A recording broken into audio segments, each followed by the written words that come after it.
Welcome. Here's today's built-to-last marriage blueprint strategy. Good food to feed your marriage. Today's blueprint strategy is, don't just listen, live it. In James 1 through 5, believers are challenged to move beyond simply hearing God's word. James writes, be doers of the word, and not hearers only. He teaches about perseverance during trials, controlling our words, rejecting favoritism, living by faith, seeking God's wisdom, practicing humility, being patient, and praying faithfully. The message is clear. God's word is meant to be lived. The same principle applies to marriage. A built-to-last marriage is not strengthened simply because a husband and wife know what the Bible says. It is strengthened when they consistently apply God's word to everyday life. Knowledge alone does not transform a marriage. Obedience does.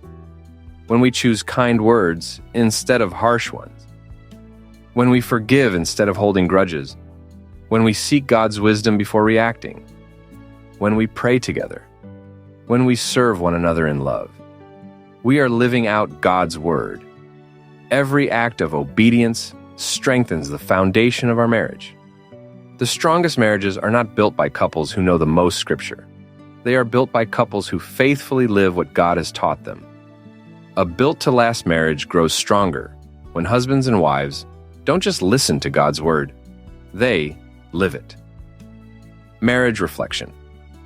What is one truth from God's word that God is calling you to put into practice in your marriage today? Prayer. Father, thank you for giving us your word as our guide for life and marriage. Help us become doers of your word and not hearers only. Give us the wisdom, humility, and courage to obey you in our attitudes, words, and actions. May our marriage reflect the transforming power of your truth as we faithfully live it every day. In Jesus' name, amen. Visit The Color of Marriage for today's daily Bible devotional for couples. Good food to feed your marriage.